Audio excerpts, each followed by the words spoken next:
l'image mentale surgit chez les mammifères qui ont besoin, à travers le souvenir, de se rappeler de quel type d'animal il s'agit quand ils voient un morceau de peau, un son, une odeur, etc. Mais l'image qui surgit là n'est pas quelque chose de statique, c'est se voir tout de suite devant le prédateur ou la proie agissant. L'image qui surgit est une image d'action. Une perception qui surgit déjà me renseigne sur ce que je dois faire. Donc, dans le système nerveux, ça n'est jamais des choses statiques. C'est des choses qui vont me permettre d'agir. Donc, les images mentales dans l'inconscient sont des images dynamiques, d'action. Si l'image se trouvait dans la cage avec le lion gladiateur, c'est pas une image statique. D'où le premier mot, quand je passe de l'image qui se passe au niveau inconscient, c'est-à-dire ce qui correspond à la conscience des animaux supérieurs, l'image que le lion a, que le chat a, etc., c'est une image dynamique. C'est un film. Le lion se voit agir. Moi, je me vois agir dans mon inconscient. Donc, l'image au niveau inconscient est une image d'action. D'où, si je passe à un niveau de communication, qui n'est plus en transmettant mes images, mais non plus analogique, mais digital, je veux dire, par la parole, ce qui vient chez l'homme quand il communique et utilise la parole, c'est des mots qui recouvrent des images d'action. Donc, ce qu'on appelle dans notre langage des verbes. J'ai déjà dit ça des milliers de fois. Si ça apparaît comme verbe, le premier mot, par exemple, si je dis pipi, c'est pas du tout l'urine. C'est tout ce qui tourne autour de faire pipi. Mais quand le langage se déploie, quand le mot pipi, qui était le verbe, le mot phrase, devient une phrase complète, quand j'arrive avec des substantifs, des adjectifs, etc., je déploie la phrase. Mais ça me permet de manipuler la phrase dans tous les sens. Ceux qui ont fait la PNL savent de quoi on parle là, de métamodèle, c'est-à-dire la manière dont on peut organiser le flou dans le langage. Je peux faire des omissions, je peux faire je peux faire de tout pour que mon langage ne transmette plus ce qui est au fond de moi, inconscient. C'est pour qu'il y a des choses, si je vais dire, moi mon plus grand plaisir, c'est d'arracher les pattes de mouche avec les grenouilles, c'est d'arracher les pattes, c'est de brûler un enfant avec une cigarette. Non, je ne vais pas dire ça. Donc, il faut que quand je viens de dire ce qui ne va pas, je vais l'habiller de telle manière, camoufler, que ce soit totalement acceptable et vis-à-vis de moi. Donc, c'est le camouflage quand j'entre en conscience. Je ne peux pas éprouver du plaisir à torturer un enfant, socialement, même pour moi. Donc je dois exprimer les choses en montrant l'inverse. Donc la manipulation du langage pour le sortir des images de l'inconscient vers des images conscientes, c'est probablement organiser un beau mensonge.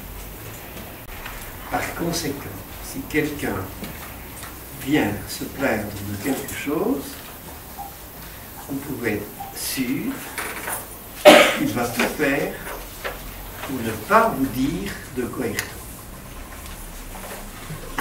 Mais vous avez la possibilité, en regardant le corps, de voir ce dont il s'agit et de comparer avec ce qui est dit. Si quand je dis une chose triste, j'apparais triste, vous pouvez croire que c'est triste. Si je dis que moi, les enterrements, je déteste ça, je souffre trop quand je suis devant l'enterrement. Je ne sais pas si vous allez me croire. Est-ce que je dis? Donc, si on dit d'un côté, il ne faut jamais croire ce que le patient dit, sauf si son corps montre la même chose. Non, pour aller plus loin, la manière dont on va transformer le langage, par exemple dans le verbe, image, si c'est image, force avec, cache avec, lion et gladiateur, c'est une image qui reste fixée en moi. Mais dans ma vie, cette image-là, j'aurais pu l'avoir réalisée, en tout cas avoir des désirs dans le passé, dans le futur. Je peux m'exprimer ça au conditionnel, en l'impératif, à l'indicatif, dans tous les temps et dans tous les modes. La manière de transformer l'image permanente qui est en moi et de la raconter en transformant, en utilisant toutes les modalités du verbe. Et je peux dire quelque chose. Ça, c'est du passé. Ouais. Ben, c'est aussi dans le présent. Si l'image reste la même, et ce sera dans le futur. Mais je dis ça, c'est du passé. Alors moi, j'ai toujours fait j'ai beaucoup fait d'erreurs dans ma vie. Je ne les ferai plus jamais. Ouais. Donc, spontanément, le camouflage va pouvoir utiliser certaines modalités du verbe. Ou je peux changer un verbe en nom. Par exemple, aimer, qui est une action, je peux la transformer en amour. C'est beaucoup plus soft. Ou je peux transformer même un verbe en qualificatif. Aimable. Ou enfin, je peux transformer tous les mots, le mot phrase, dans le fait que je déploie, je fais de transformation qui camoufle. Mais le mot phrase contient tout à la fois. Donc, si vous voulez aborder quelqu'un et lui faire vivre de plus en plus les images inconscientes, bien sûr, il faut lui donner la permission, en trouvant normal les choses les plus immondes qu'il puisse dire. Non? S'il dit, moi j'ai envie d'étrangler ma belle-mère, oui, je pas faire ça. Vous ne lui donnez pas la permission de sortir ces immondices.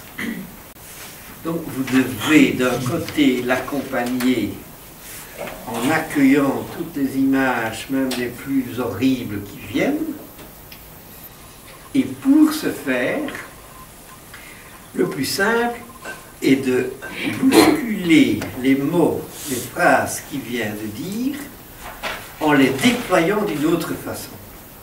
C'est-à-dire, il parle à l'imparfait, vous parlez du futur. Il parle du futur, ah mais moi j'ai envie d'aller sur Mars. Tiens, pourquoi tu n'y as pas été déjà? Tiens, s'il parle au conditionnel, ah moi j'aimerais tant, vous supprimez le conditionnel. Pourquoi tu ne le fais pas? Vous parlez à l'indicatif. Ou bien s'il parle au présent, vous parlez dans le futur. Ah, moi j'ai envie de, je ne sais pas moi, de bien m'amuser dans la vie. Comment tu feras dans 20 ans? Est-ce que, ah, moi j'ai envie, je ne sais pas, d'exploiter tout le monde. Ah, et dans 20 ans, tu pourras? Est-ce que je m'explique? Donc, vous devez moduler les termes tels qu'ils sont dits en les utilisant dans toutes les possibilités qui s'offrent à vous. Si c'est un adjectif qui vient d'un verbe, vous le transformez directement en verbe. Si c'est un indicatif, vous pouvez le transformer en subjonctif, non? Bien que, quoique, malgré que. Si c'est un impératif, vous pouvez le transformer en impératif, n'importe quoi, mais c'est donc de jouer avec les mots de façon qui résonne dans la personne et qui réveille tout le verbe, l'image d'action dans toute son ampleur et sa modalité. Changer les personnes aussi.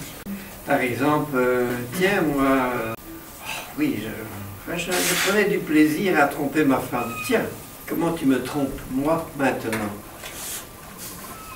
Qu'est-ce que je... Donc c'est toujours aussi dans le transfert. S'il parle de quelque chose, si quelqu'un parle de quelque chose, elle le fait. Si je dis, toi tu es toujours en colère, si c'est vrai ce que je dis, moi en colère, ben, si évidemment je dis quelque chose de faux, je dis tu es toujours en colère, c'est possible. Mais je ne me rends pas bien compte. C'est-à-dire je ne me mets pas en colère dès qu'on évoque la colère.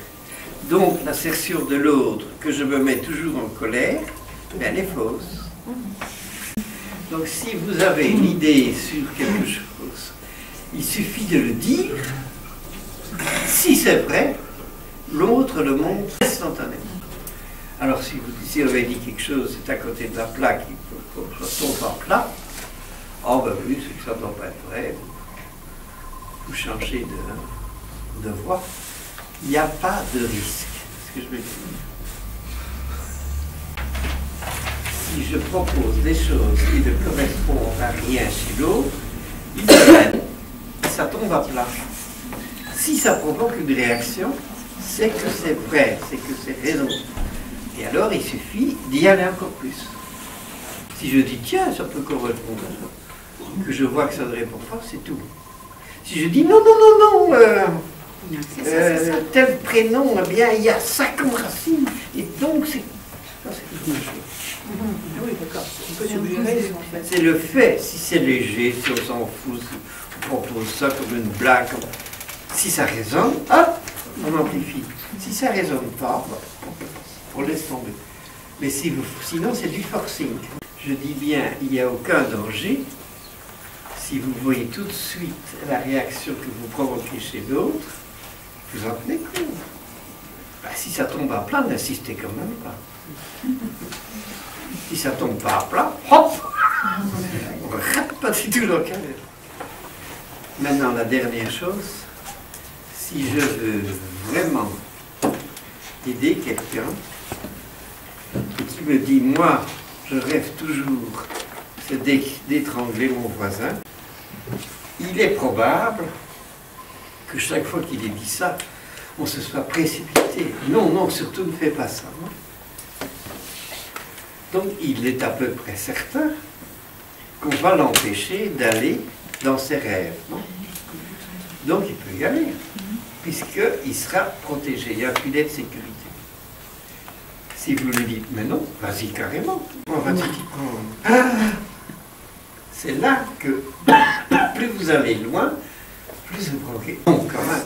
Et des fois, je fais 20 ans de prison, qu'est-ce que ça coûte? Et détruire les enfants, c'est pas grave. Hein, et même, ce sera les arrières, les petits-enfants, et encore les arrières, etc. Toute la tribu massacrée. Plus vous encouragez à aller loin, plus ça... C'est l'insoutenable, ce que je m'explique. en montrant forcément les conséquences. Pas tout de suite, hein, parce qu'il faut le plaisir de goûter. Mais donc il faut aller beaucoup plus loin. Et si... Est-ce que vous avez pensé aux fleurs de votre enterrement? Oui, mais est-ce que vous avez organisé? Puis le dernier moment, vous allez vouloir en sortir, mais ce sera paralysé, vous serez... Donc n'ayez pas peur, il faut aller jusqu'à l'instant.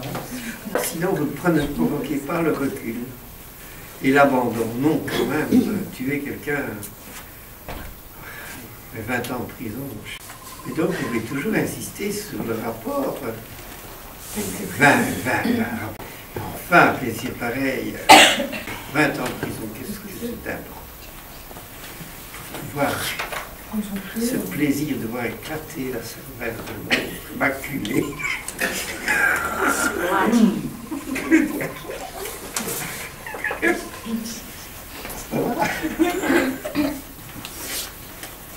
Mais vous devez contrôler, hein, quand même. Je veux dire, si vous prenez votre plaisir à ça, c'est pour ça qu'il faut se débarrasser de ce désir à soi de détruire. Sinon, vous allez prendre tellement plaisir à détruire l'autre que vous n'allez pas à un certain moment provoquer la bascule.